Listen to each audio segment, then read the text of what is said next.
When you think of UFOs, where do you think of first? Which country do you most associate with alien abduction stories and flying saucer sightings?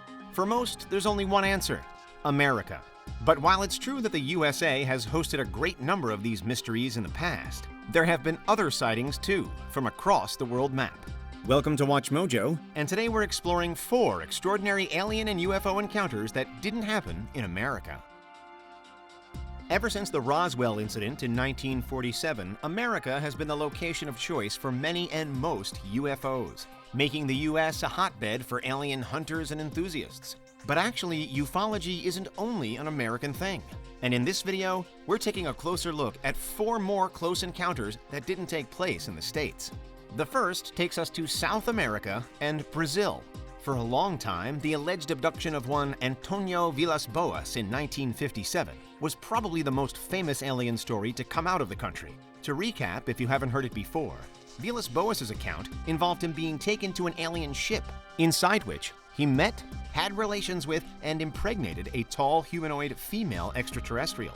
He was then forced to leave his alien partner so that she could raise their hybrid child in space. The story was one of the first ever widely known UFO claims from outside the US, but today, Brazil has another to offer: the Varginha incident.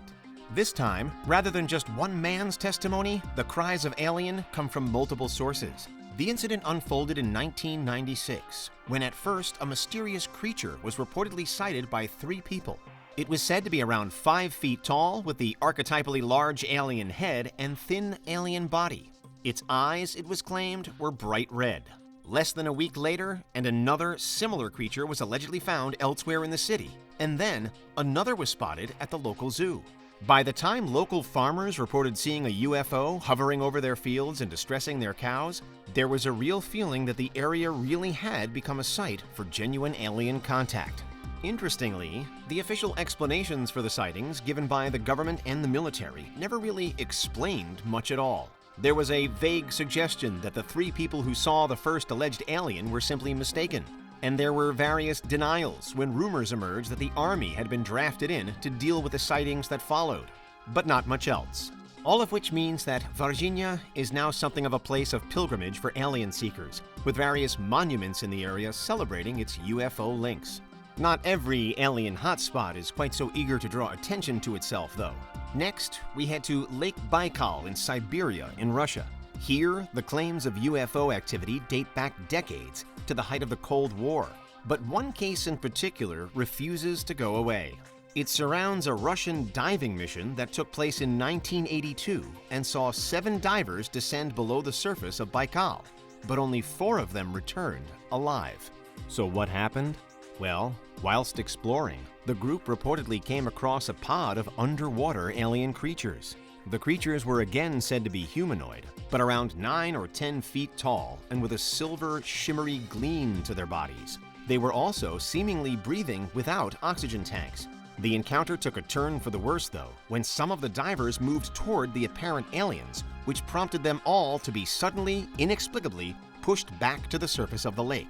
It appeared as though the aliens had repelled their discoverers, and in doing so, had forced them all to suffer decompression and the bends, leaving 4 seriously ill and 3 instantly dead. In the days, weeks, and years that followed, so little was said about the incident that it was almost lost to history forever. There are no records of the surviving divers ever speaking about it again, which has prompted many a theory that they were silenced by the Soviet government, who were keen to keep the alien presence under wraps. Equally, there's little solid evidence that this is what happened either. For now, the Lake Baikal creatures remain a mystery, and one of the most compelling alien claims of all time. But next, we return to dry land and to the warmer climes of Spain in 1979. The Manus incident is comfortably the most famous UFO story from Spain, seeing as it was deemed serious enough at the time to ground a passenger plane carrying more than 100 people. Late on November 11th of that year, the plane had been flying to Las Palmas on the island of Gran Canaria. But then, the pilot reported seeing a series of unexplainable red lights. The lights appeared to copy the movements of the plane, squaring up to it and seemingly getting closer.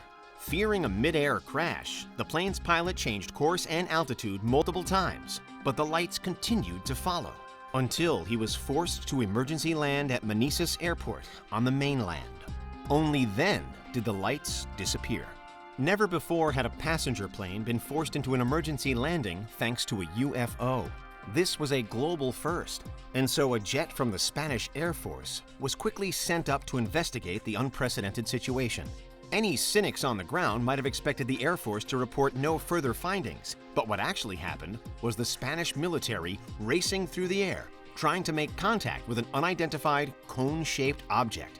For more than an hour, there were multiple attempts to catch a mysterious, brightly colored shape in the sky before the Air Force jet's communications were scrambled and the chase was called off.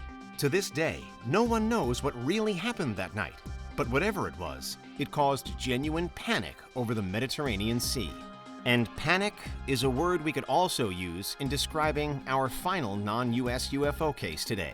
Now we're heading to Zimbabwe in Africa, and again, to the mid-1990s. The aerial school sighting took place on the outskirts of the town of Ruwa in 1994, when students at the school were taking their morning break. It wasn't until the late 2000s that this story began to attract public attention, and the details surrounding it are still scarce. But UFO hunters today consider it to be one of the most convincing examples out there. In total, more than 60 of the school students claim to have witnessed one or more UFOs descend onto the playground before at least 2 figures emerged from them. Humanoid figures between 3 and 4 feet tall, dressed in black, with large heads, long hair, and black eyes. There were some reports of a conversation between the children and the alleged aliens, although others infer that while messages were conveyed, it was all done telepathically, without any speech at all. Either way, what was said, according to multiple accounts, the aliens were intent on warning their listeners about the environment. When the aerial school children were interviewed afterwards, many of them recalled being told about pollution and technology and about how humanity was damaging its home. Some even claimed to have left the encounter with a sense that the world was going to end. What really intrigues UFO hunters, though, is the apparent consistency between all the stories. So many details were repeated time and time again, making it difficult to explain away what happened as just an instance of mass hysteria. The children that were involved are also now adults, and still no one has come forward to reveal that it was a hoax, that they'd somehow all agreed to just make it up, leading many to believe that they didn't make it up, and it wasn't a hoax, that this really was an alien visitation, a true first contact between us and an extraterrestrial species. What's your verdict? Which of these UFO stories, if any, do you think is most likely to be the real deal? We've seen a triple sighting in Brazil, a fatal underwater encounter in Russia, an airborne mystery in Spain, and a doomsday warning delivered in Zimbabwe. Clearly, this is a worldwide issue. The USA grabs most of the headlines, sure, but perhaps some of the most important stories come from elsewhere, because those are 4 alien and UFO encounters that didn't happen in America. Did you enjoy this video? Check out these other clips from WatchMojo, and be sure to subscribe and ring the bell to be notified about our latest videos.